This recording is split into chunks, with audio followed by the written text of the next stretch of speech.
قرآن مجید میں اللہ تعالیٰ فرماتے ہیں وَاعْبُدُوا اللَّهَ وَلَا تُشْرِكُوا بِهِ شَيْئًا وَبِالْوَالِدَيْنِ إِحْسَانًا وَبِذِي الْقُرْبَى وَالْيَتَامَى وَالْمَسَاكِينِ وَالْجَارِ ذِي الْقُرْبَى وَالْجَارِ الْجُنُبِ وَالصَّاحِبِ بِالْجَنبِ وَابْنِ السَّبِيلِ وَمَا مَلَكَتْ أَيْمَانُكُمْ إِنَّ اللَّهَ لَا يُحِبُّ مَنْ كَانَ مُخْتَالًا فَخُورًا۔ اور اللہ کی عبادت کرو اور اس کے ساتھ کسی کو شریک نہ ٹھہراؤ، اور ماں باپ کے ساتھ اچھا سلوک کرو، اور رشتہ داروں کے ساتھ، اور یتیموں کے ساتھ، اور مسکینوں کے ساتھ، اور رشتہ دار ہمسائے اور اجنبی ہمسائے اور پہلو کے ساتھی اور مسافر کے ساتھ، اور ان کے ساتھ بھی جن کے مالک تمہارے دائیں ہاتھ بنے ہیں۔ یقیناً اللہ ایسے شخص سے محبت نہیں کرتا جو اکڑنے والا شیخی خور ہو۔ تو اس سائے سے پتہ چلتا ہے کہ ہمارا دین ہمیں احسان کا سبق دیتا ہے کہ ہر ایک کے ساتھ اچھا سلوک کرو، خواہ وہ تمہارا اپنا ہے، رشتہ دار ہے، یا تمہارا رشتہ دار نہیں، قریبی شخص ہے یا کوئی اجنبی شخص ہے، لیکن سب کے ساتھ احسان کا معاملہ۔ ایک حدیث سے بھی ہمیں پتہ چلتا ہے کہ ان اللہ کتب الاحسان علی کل شیء، کہ اللہ تعالیٰ نے ہر چیز کے ساتھ احسان کرنا لکھ دیا ہے۔ حدیث سے پتہ چلتا ہے کہ وہ لوگ جو دوسروں کو فائدہ پہنچاتے ہیں وہ اللہ تعالیٰ کے پسندیدہ لوگ ہیں۔ آپ کا پیشہ ایسا ہے کہ جس سے لوگوں کی تکلیفیں دور ہوتی ہیں، ان کو فائدہ پہنچتا ہے، انہیں زندگی ملتی ہے، انہیں صحت ملتی ہے، تو اس سے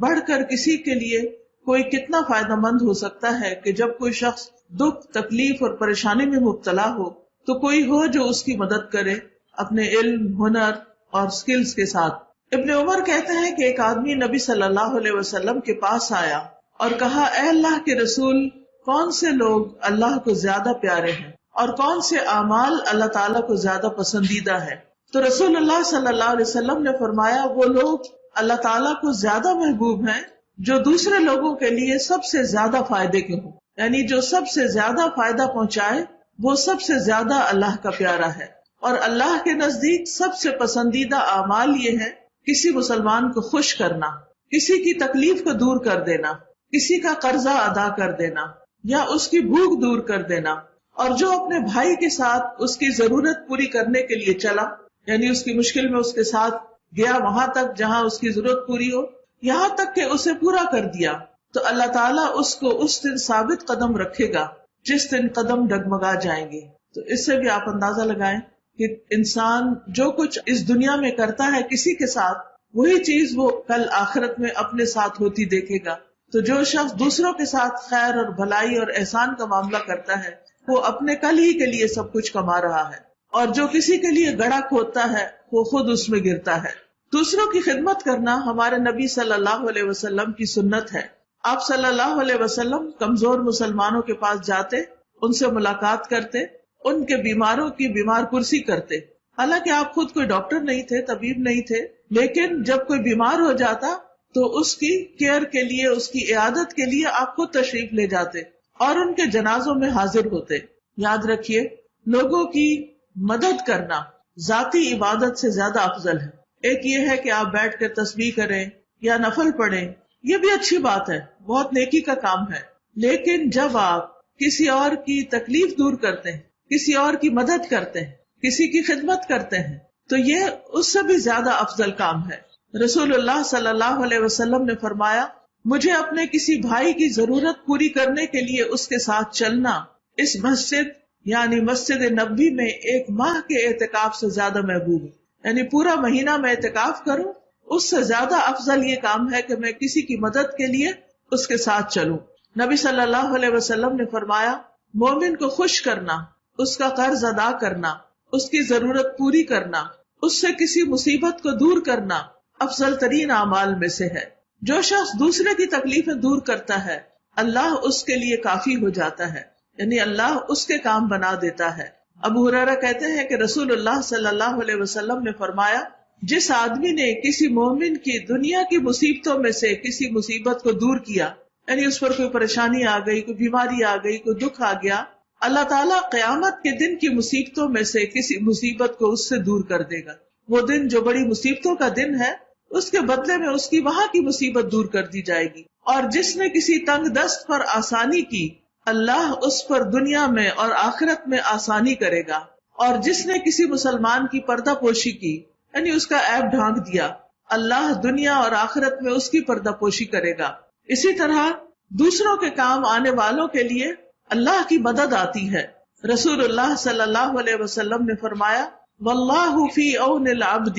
ما کان العبد فی عون اخیہ، اللہ تعالیٰ تب تک اس بندے کی مدد میں ہوتے ہیں جب تک وہ بندہ اپنے بھائی کی مدد میں لگا ہوتا ہے۔ مثلاً آپ کسی پیشنٹ کے ساتھ لگے ہوئے ہیں، آپ کو بھوک بھی لگی ہے، آپ کو تھکان بھی ہو رہی ہے، آپ کے ڈیوٹی ٹائم بھی پورا ہو گیا ہے، لیکن اس کے باوجود آپ دیکھ رہے ہیں کہ جو پیشنٹ ہے اس کی ضرورت ابھی پوری نہیں ہوئی، تو ایسے میں اس کی ضرورت پوری کرنے کے لیے اگر آپ کھڑے رہتے ہیں، اپنا وقت لگاتے ہیں، اپنی ایفرٹ لگاتے ہیں، تو اللہ کی مدد آپ کے ساتھ ہوتی ہے۔ نبی صلی اللہ علیہ وسلم خاص طور پر معاشرے کے جو کمزور افراد تھے ان کا خیال رکھا کرتے تھے۔ حدیث میں آتا ہے آپ چلنے میں پیچھے رہتے تھے، کمزور کو چلاتے، ان کو ساتھ لے کے چلتے، اپنے پیچھے بٹھاتے، ان کے لیے دعا کرتے۔ نبی صلی اللہ علیہ وسلم نے یہ بھی فرمایا کہ بیوہ اور مسکین کے لیے دوڑ دھوپ کرنے والا اللہ کے راستے میں جہاد کرنے والے کی طرح ہے، یا رات بھر قیام کرنے والے اور دن کو روزہ رکھنے والے کی طرح۔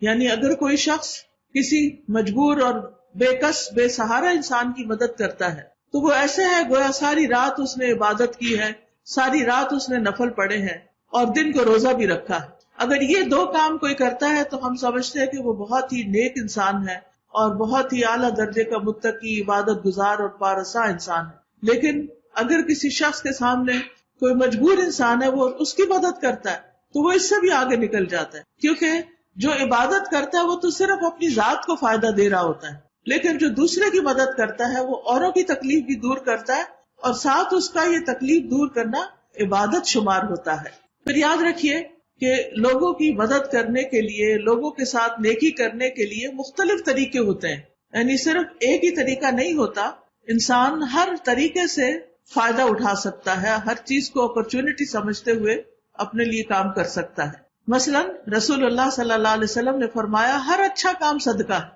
بعض اوقات ہم مال کا صدقہ نہیں کر سکتے، کسی کو پیسے نہیں دے سکتے، لیکن جب ہم کسی کی مدد کرتے ہیں، یعنی جو بھی کسی طرح کسی کے کام آتے ہیں، تو وہ اس کے لیے صدقہ شمار ہوتا ہے۔ اسی طرح کسی کی تنہائی اور خوف دور کرنا، نبی صلی اللہ علیہ وسلم نے فرمایا نیکی کے کسی بھی کام کو معمولی نہ سمجھنا، خواہ تم کسی اداس آدمی کو جو تنہائی اور خوف محسوس کرے اسے انس اور اپنائیت مہیا کرو۔ بعض پیشنٹس ہوتے ہیں کہ ان کے اوپر ان کے اٹینڈنٹس نہیں ہوتے، ان کے گھر والے نہیں ہوتے، ان کے مددگار نہیں ہوتے، تو ایکسٹرا کام آپ کو کرنا پڑتا ہے، ان کی دل جوئی کرنی پڑتی ہے، ان کو حوصلہ دینا پڑتا ہے۔ ہم سب جانتے ہیں کہ اگر ہمیں چھوٹی سی بھی کوئی تکلیف ہو تو ہمیں ایسا لگتا ہے جیسے ہم مر ہی جائیں گے، بخار ہو تو خیال یہ آتا ہے پتہ نہیں اب زندہ بچتے بھی ہیں یا نہیں بچتے۔ تو ایسی صورت میں انسان کو کبھی بھی پریشان نہیں ہونا چاہیے، اور اپنی پریشانی کو تو انسان کسی نہ کسی طرح اوور کم کر لیتا ہے، لیکن بعض لوگ اس بات کو نہیں سمجھتے، تو ان کو حوصلہ دینا، ان کو تسلی دینا،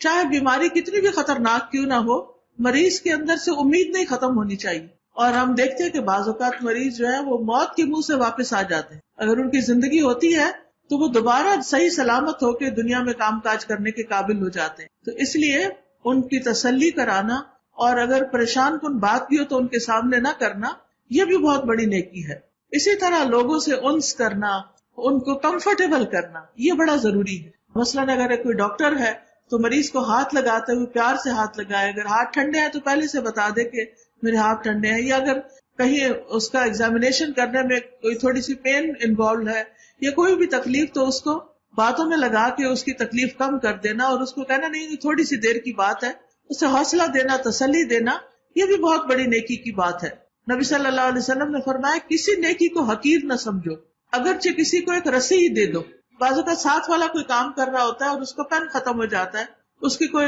اکوپمنٹ میں اسے کچھ چاہیے ہوتا ہے، کوئی مدد چاہیے ہوتا ہے، اب جیسے نرسز ڈاکٹرز کے ساتھ کھڑے ہو کر ان کو اکوپمنٹ پکڑا رہے ہوتے ہیں، تو بعض اوقات انسان تھک جاتا ہے یا بور ہو جاتا ہے، تو ایسے میں بھی اپنا حوصلہ بلند رکھنا چاہیے کہ یہ بہت بڑا نیکی کا کام ہے، اور اس میں میری جاب تو ہے ہی، لیکن میرے لیے اس میں بہت بڑا اجر بھی ہے اور ثواب ہے جو کل میری قبر میں اور حشر کے دن میرے کام آئے گا، جہاں کوئی بھی رشتہ دار، دوست انسان کے کام نہیں آئے گا۔ تو آپ صلی اللہ علیہ وسلم نے فرمایا کسی نیکی کو حقیر نہ سمجھو، ہاں کسی کو رسی ہی دینا ہو، کسی کو جوتی کا تسمہ ہی دینا ہو، یا اپنے ڈول میں سے کسی دوسرے مانگنے والے کے برتن میں کچھ پانی ڈالنا ہی ہو، لوگوں کے راستے میں سے کوئی چیز دور کر دینا جس سے ان کو تکلیف ہو رہی ہے، اپنے بھائی سے خندہ پیشانی سے ملنا اور ملاقات کر کے اس سے سلام کرنا. بعض اوقات ہم سمجھتے ہیں کہ مریض تو ہمارے قابو میں، ہم ان کے ساتھ جو بھی سلوک کریں، نہیں، وہ بھی انسان ہے اور اس بستر پر آج اگر وہ ہے تو کل ہم بھی ہو سکتے ہیں. اس وقت کسی بھی مریض کی جگہ اپنے آپ کو رکھ کے دیکھنا چاہیے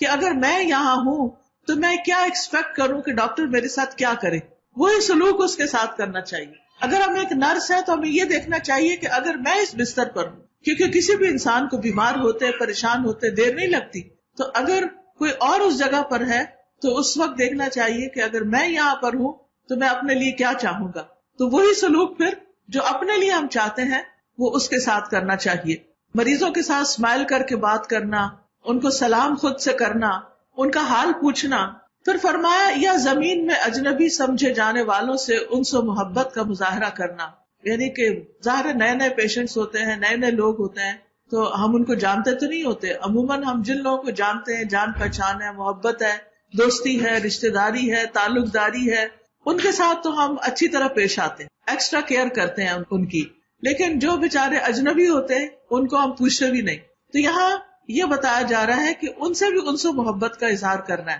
وہ بھی تو انسان ہے نا، آخر وہ بھی تو ہمارے بھائی ہیں، ان کے اندر بھی جان ہے، وہ بھی تکلیف میں ہے. تو اصل بات یہ ہے کہ ہم نے جو کچھ کرنا ہے اللہ کے لیے کرنا ہے اور اللہ سے اس کا اجر چاہنا ہے. اسی طرح نبی صلی اللہ علیہ وسلم نے فرمایا آدمی کا اپنے بھائی کی مدد کرنا صدقہ ہے اور اسے پانی کا ایک گھونٹ پلانا بھی صدقہ ہے. یعنی باقی ہر کوئی تو اپنا پانی خود اٹھا کے پی لیتا ہے، لیکن بیمار کو بعض اوقات اسپون فیڈنگ کرنی پڑتی ہے، پلانا پڑتا ہے. تو ہر چمچ جو آپ اس کے منہ میں ڈال رہے ہیں یا آپ اس کو ڈرپ لگا رہے ہیں یا کوئی بھی چیز، تو نیت یہ کر لے کہ اس سے مجھے اجر ملے، کیونکہ ہر قطرہ جو اس کے جسم کے اندر جا رہا ہے وہ آپ کے لیے اجر و ثواب کا باعث بنے گا. پھر اسی طرح نابینا کے ساتھ چلنا. نبی صلی اللہ علیہ وسلم نے فرمایا تمہارا اپنے بھائی کو دیکھ کے مسکرانا صدقہ ہے، نیکی کا حکم دینا اور برائی سے روکنا صدقہ ہے، کسی بھولے بھٹکے کو راستہ بتانا تمہارے لیے صدقہ ہے، نابینا کے ساتھ چلنا صدقہ ہے. یعنی اگر اس کو راستہ نہیں مل رہا یا اسے سڑک پار کروانا ہے یا اور اسی طرح کا کوئی، یعنی کچھ لوگ تو ہوتے ہیں کہ اپنے کام خود کر لیتے ہیں، لیکن جو لوگ اپنا کام خود نہیں کر سکتے ان کو سپورٹ چاہیے ہوتی ہے کسی قسم کی، تو خوشی سے وہ سپورٹ دینی چاہیے، کیونکہ یہ بھی ہمارے حق میں صدقہ لکھا جاتا ہے. اور صدقہ جو ہے وہ بلاؤں کو ٹالتا ہے. آج ہم کسی کی تکلیف دور کر رہے ہیں، کسی کی مدد کر رہے ہیں، کل انتہائی مشکل وقت میں کوئی ہماری مدد کو اللہ تعالیٰ بھیج دے گا. کبھی کبھی ہم کہتے ہیں نا پتہ نہیں کون سی نیکی کام آئی اور یہ تو رحمت کا فرشتہ بن کے اس وقت میرے پاس آ گیا، اگر یہ نہیں آتا تو پتہ نہیں میرے ساتھ کیا ہو جاتا. تو وہ ہم بھول چکے ہوتے ہیں کبھی ہم نے بھی کسی کی ایسے ہی مدد کی ہوتی. تو اللہ سبحانہ تعالیٰ تو گن گن کے رکھتا ہے، وہ تو کسی کا اجر بھی ضائع نہیں کرتا. آج ہم کسی کے ساتھ زیادتی کر رہے ہیں، بد اخلاقی کر رہے ہیں، اس کو تکلیف دے رہے ہیں، کیئر لیسنس کا مظاہرہ کر رہے ہیں، تو کل یہ سب کچھ لکھا جا رہا ہے، یہ سب کچھ جمع ہو رہا ہے اور وہ کل ہمارے لیے بھی ویسا ہی لکھا جائے گا. اور اگر ہم کسی کے ساتھ اچھا کر رہے ہیں تو وہ سب بھی اکٹھا کیا جا رہا ہے، لکھا جا رہا ہے. پھر اسی طرح یہ ہے کہ کام کرنے میں یہ بڑا امپورٹنٹ ہوتا ہے کہ کچھ لوگ ہمارے اوپر ہوتے ہیں، کچھ ہمارے نیچے ہوتے ہیں، کچھ ہمارے ساتھ کے ہوتے ہیں. ان سب کے ساتھ اچھا معاملہ کرنا بڑا ضروری ہے. جو تو اوپر والا ہے اس کی بات ماننا، اس کی اطاعت کرنا، جس کو امیر کہا جاتا ہے، یہ بڑا ضروری ہے. نبی صلی اللہ علیہ وسلم نے فرمایا جس نے امیر کی اطاعت کی اس نے میری اطاعت کی، اور جس نے امیر کی نافرمانی کی اس نے میری نافرمانی کی. پھر اسی طرح باقی لوگ جو کلیگز ہوتے ہیں یا پھر باقی سٹاف ہوتا ہے اور اپنے ماتحت ہوتے ہیں، سب آرڈینیٹس ہوتے ہیں، اندر کام کر رہے ہوتے ہیں، تو ان کے ساتھ بھی اچھا سلوک کرنا ضروری ہے. رسول اللہ صلی اللہ علیہ وسلم نے جب بھی کبھی کسی کو کسی لشکر کا امیر بنایا تو خاص طور پر اسے اللہ کا تقوی اختیار کرنے کا حکم دیا، اور جو اس کے ساتھ لوگ ہیں ان کے ساتھ بھلائی کرنے، یعنی جو لوگ ہمارے انڈر کام کر رہے ہوں ان کے ساتھ خیر خواہی بڑی ضروری ہے. ان کے بارے میں جو ہماری ذمہ داری ہے اور ان کے جو حقوق ہیں ان کو پورا کرنا ضروری ہے. ابو ذر کہتے ہیں کہ میں نے عرض کیا اے اللہ کے رسول کیا آپ مجھے گورنر نہیں بنائیں گے؟ آپ نے میرے کندھے پہ ہاتھ مار کے فرمایا ابو ذر تم کمزور ہو، یہ ذمہ داری امانت ہے اور یہ قیامت کے دن رسوائی اور شرمندگی ہے سوائے اس کے جس نے اس کے حقوق پورے کیے اور اس بارے میں جو اس کی ذمہ داری تھی اس کو ادا کیا. یاد رکھیے بہترین طور پر کام کرنے والے جو ہیں قرآن مجید ان کو عقل مند قرار دیتا ہے. اور اپنے کام کو پہچاننا اور اس کو پوری طرح سمجھ کے ادا کرنا یہ بھی ضروری ہے، اور یہ بھی امانت کا تقاضا ہے۔ پھر اسی طرح جو مسلمانوں میں سے کسی گروہ کا امیر ہو، ذمہ دار ہو، ہیڈ ہو، اس کے بارے میں نبی صلی اللہ علیہ وسلم نے فرمایا جو آدمی مسلمانوں کا حکمران ہے، ایک تو نا امامت کبریٰ جو کسی ملک کا حکمران ہے یا کوئی کسی صوبے کا حکمران ہے، اور ایک یہ کہ کسی بھی آرگنائزیشن میں کسی بھی جگہ پر جہاں چند لوگ مل کے کام کر رہے ہیں ان کے اوپر جو ٹاپ پر شخص ہے وہ بھی ان کا حکمران بنتا ہے۔ فرمایا جو آدمی مسلمانوں کا حکمران ہو اور پھر ان کے لیے بھلائی کی جد و جہد نہ کرے، یعنی ان کی بھلائی کے لیے کوشش نہ کرے اور خلوص نیت سے ان کا خیر خواہ نہ ہو، تو وہ ان کے ساتھ جنت میں داخل نہیں ہوگا۔ یعنی کتنا ضروری ہے بڑوں کے لیے کہ وہ چھوٹوں کا خیال رکھے اور ان کے فائدے کے کام کرے۔ پھر اسی طرح نبی صلی اللہ علیہ وسلم نے فرمایا تمہارے بہترین امیر وہ ہیں جن سے تم محبت کرو اور وہ تم سے محبت کرے، تم ان کے حق میں دعائے خیر کرو، وہ تمہارے حق میں دعائے خیر کرے، اور تمہارے بدترین امیر وہ ہیں جن کو تم ناپسند کرو اور وہ تمہیں ناپسند کرے، تم ان پہ لعنت کرو وہ تم پہ لعنت کریں۔ تو یہ بدترین لوگوں کی علامت بتائی گئی۔ تو آپ دیکھیے کہ کتنا ضروری ہے کہ امیر یعنی کہ جو ہیڈ ہے اور جو اس کے نیچے کام کر رہے ہیں ان کے آپس کے تعلقات بہت اچھے ہوں، ان میں آپس میں محبت ہو، ایک دوسرے کے ساتھ خیر خواہی ہو، تاکہ وہ ایک دوسرے کے ساتھ مل کے ٹیم ورک کے ساتھ کام کر سکے۔ کیونکہ جب رفٹ ہوتی ہے، آپس میں تعلقات اچھے نہیں ہوتے تو چھوٹا سا کام بھی بہت مشکل بن جاتا ہے اور وہ اٹک جاتا ہے اور لوگ پریشان ہوتے ہیں جن سے متعلق وہ معاملہ ہوتا ہے۔ پھر اسی طرح لوگوں کا مزاج سمجھ کر ان سے معاملہ کرنی چاہیے، سختی کی بجائے نرمی سے معاملہ کرنا چاہیے، کیونکہ نرمی جس چیز میں ہوتی ہے اس کو خوبصورتی بخشتی ہے۔ حضرت عائشہ کہتی ہے کہ میں نے رسول اللہ صلی اللہ علیہ وسلم سے سنا، آپ نے میرے اس گھر میں فرمایا اے اللہ جس کو میری امت کے کسی کام کا نگران بنایا جائے اور وہ ان پر سختی کرے تو بھی ان پہ سختی فرما۔ یعنی آپ سوچئے کہ کس طرح نبی صلی اللہ علیہ وسلم نے یہ بددعا دی ان لوگوں کے لیے کہ جو لوگوں پر بلا وجہ سختی کرے، کاموں کو ان کے لیے مشکل بنا دے۔ پھر اسی طرح لوگوں کی ضرورت کے لیے اپنے دروازے کھلے رکھنے والا وہ امیر جو ہے۔ آپ صلی اللہ علیہ وسلم نے فرمایا جس کو اللہ مسلمانوں کے امور میں سے کسی چیز کا والی اور نگران بنا دے، پھر وہ ان کی حاجت اور ضرورت اور فقر و فاقہ دور نہ کرے، تو اللہ قیامت کے دن اس کی حاجت، ضرورت اور فقر و فاقہ دور نہیں کرے گا۔ یعنی جو ذمہ دار ہے اسے اپنے سے چھوٹوں کا اس اعتبار سے بھی خیال رکھنا چاہیے کہ وہ ان کی ضروریات پوری کرنے والا ہو، ان کی مشکلات آسان کرنے والا ہو۔ رسول اللہ صلی اللہ علیہ وسلم نے فرمایا اگر کوئی حاکم اپنی رعایا کے حاجت مندوں، محتاجوں اور مسکینوں کے لیے اپنے دروازے بند کر دیتا ہے تو اللہ اس کی حاجات، ضروریات اور فقر دور کرنے کے لیے آسمانوں کے دروازے بند کر دیتا ہے۔ یعنی جو اپنے سے چھوٹوں کی مدد نہیں کرتا اللہ تعالیٰ پھر اس کی مدد نہیں فرماتا۔ اسی طرح یہ کہ بعض اوقات انسان تھکا ہوا ہوتا ہے، کام کی کثرت ہوتی ہے، تو بھی آپ دیکھیں کہ انسان کو پیچھے نہیں ہٹنا چاہیے۔ بعض سچویشنز ایسی ہوتی ہیں، بعض مرض ایسے ہوتے ہیں، بعض بیماریاں ایسی ہوتی ہیں کہ اگر مریضوں کو بر وقت علاج نہ ملے تو ان کی جان جا سکتی ہے۔ تو ہمارے دین نے کیا بتایا کہ اگر کوئی کسی ایک کی جان بچاتا ہے تو گویا وہ سارے انسانیت کی جان بچاتا ہے۔ جس نے ایک شخص کو زندہ کیا اس نے سب کو زندہ کیا، یعنی زندگی بچائی مراد ہے۔ تو اس میں آپ دیکھیے کہ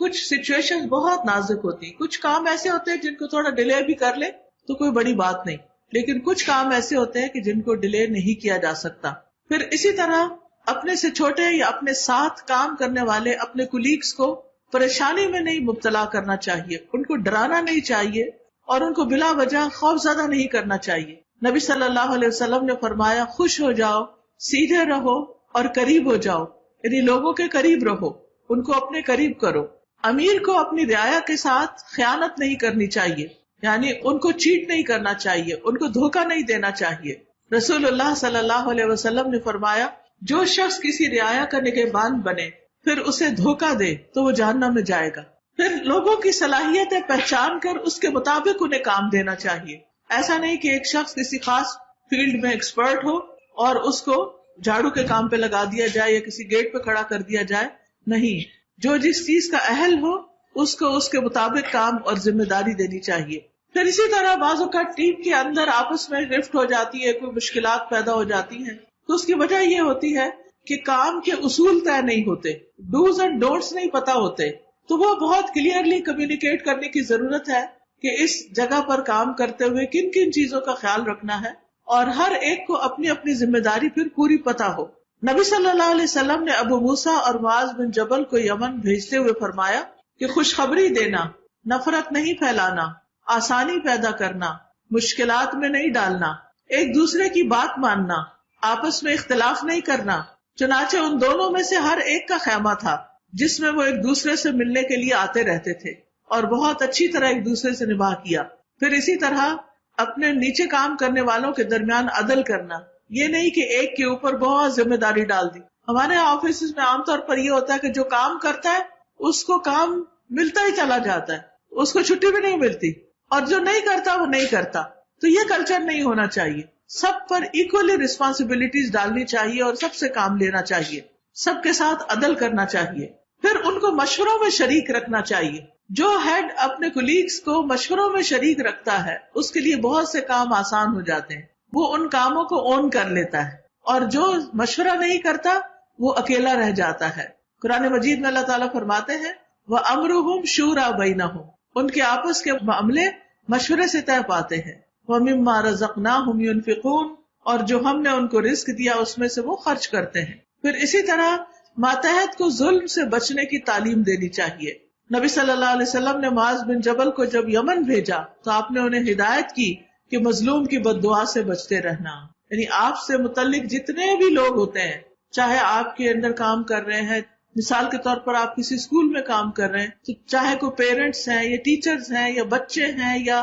اور ورکرز ہیں، مالی ہیں، گیٹ کیپرز ہیں، کوئی بھی جتنے بھی لوگ آپ کے انٹریکشن میں آتے ہیں اس ڈیوٹی کے حوالے سے، یا ایک ہاسپٹل میں کام کر رہے ہیں تو اس میں جتنے بھی لوگ آپ کے انٹریکشن میں آتے ہیں ان سب کے ساتھ اچھا سلوک کرنا چاہیے، کسی کے ساتھ ظلم نہیں کرنا چاہیے، کیونکہ مظلوم کی بد دعا سے ڈرتے رہو۔ اس دعا اور اللہ کے درمیان کوئی پردہ نہیں ہوتا۔ ایسا نہ ہو کہ ایک غریب انسان جس کے ساتھ کوئی زیادتی ہو گئی ہو اس کی بد دعا سے بڑے بڑے کام خراب ہو جائے۔ پھر اسی طرح اپنے زیر تحت لوگوں کا احساس کرنا چاہیے، ہر وقت صرف حکم نہیں چلانے چاہیے، ان کی تھکاوٹ، ان کی نیند، ان کے بوجھ، ان کی ذمہ داری کا بھی احساس ہونا چاہیے۔ اور